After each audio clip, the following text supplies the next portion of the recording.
Well, first of all, hats off to Bart and the Belmont women's basketball team. It's just a great team. You know, they've got so many weapons. They're very difficult to guard, and they made one big shot after another. And you know, we did everything we could do to try to contain Destiny, and ended up leaving some other players open. It burned us pretty good, but he just does a great job with them. And you know, for them to be able to be off as long as they did and come back and play as well as they have down the stretch just says a lot about their program. So, you know, wish them the best of luck tomorrow. We'll start with Adam first. Coach, how much was this one, especially down the stretch, just a case of your team starting just to wear down after just playing 6 players for the last 2 days? Well, I felt like in the beginning of the fourth quarter that the first 2 or 3 minutes was going to be a sign of whether we were going to be able to withstand, and we just didn't. We got tired, and we just mentally shut down defensively. Our rotations were terrible. You know, we did leave shooters open, but they made those shots, and then shots just weren't falling on our end. So I think it was accumulation in that quarter of just, you know, letting fatigue take over. And that's, you know, the definition of grit. You got to fight through that. And that's something that this basketball team's done all year. But the last 10 minutes, we just couldn't find a way. What was the preparation for this game like for you guys, knowing that you did have, you know, you were shorthanded and going to have to face this again tonight? Well, I mean, it was minimal preparation. Obviously, we did scout, and we did a lot of recovery. Our kids were in the pool this morning at the hotel doing stretching, just doing everything we could to get their legs back under them and get their body refreshed. Greg Jocelyn, our trainer, he's amazing. He does a great job. But, you know, as physically as tough as you have to be physically, you have to be even tougher mentally in these moments. And I felt like that we mentally kind of gave in, and that's something that this team hasn't done.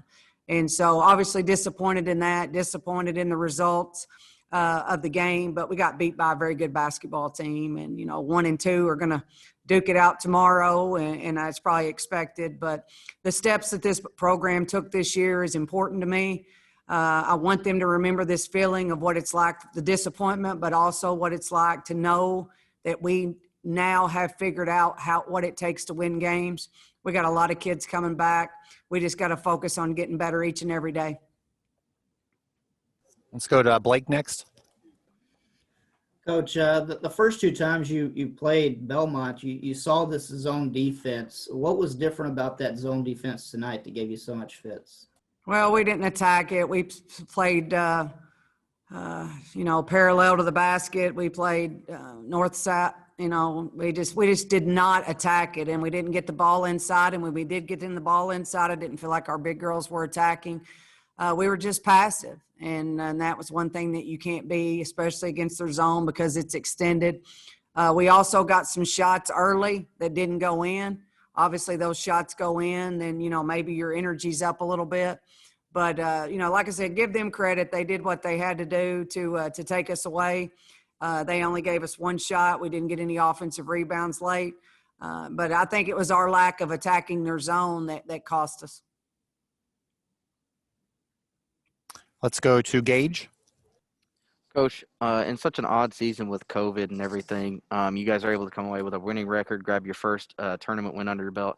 Not only how much has the team grown, but how much have you grown as a coach over the course of the season? Oh, this team has taught me so much. You know, for 15 kids to pretty much give up what college kids know as personal life for the good of the team, and to try to stay healthy, and to sacrifice the things that they did, you know, just wanted me to be a better coach for them. But I do think that I have learned that if you work hard and you do the right thing and you put the right people together, that good things can happen to you. I'm a firm believer that the reason our team is where we are right now is because of the culture of this team. We finally bought into the we over me. They don't care who gets the credit as long as we win. And that's something that I think all of us can learn from a group of young women. So they've taught me a ton this year. I've got to continue to grow as a coach. You know, sometimes you have to go through hard times to appreciate the good times. So we're going to continue to push forward and see if we can keep this program on the rise. Let's go back to Adam. Coach, you talked about that culture. And again, I know that this isn't the result that you wanted tonight with losing and not getting played for a title, but do you get excited when you think about where this program has come these last several years under yourself and getting to this point when, maybe a couple things go your way, we don't have injuries and you could be, playing tomorrow? Oh, definitely excited, and adversity hits, and that's part of it. I mean, obviously, a lot of the teams in this conference have had a lot of adversity this year, but you can't make excuses. You just got to keep moving forward.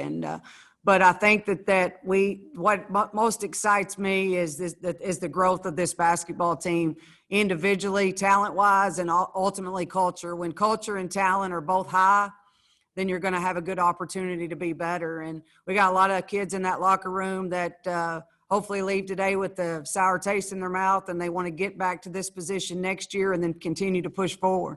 We'll never be satisfied as long as I'm the head coach at Murray State until we win a championship. Let's go to Blake.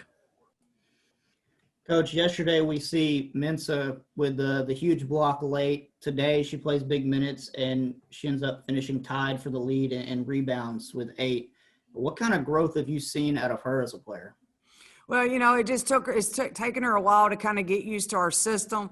It's a lot different than what she played, but, she was brought in to be a scorer, and she's capable of doing that. But today she showed her ability to rebound and do other things. We would like to see, her growth continue for her to be able to help us more because, again, it's just taken her a little bit longer to get used to playing within a structure. But, she's very capable of putting the ball in the basket, and she's very capable of helping us.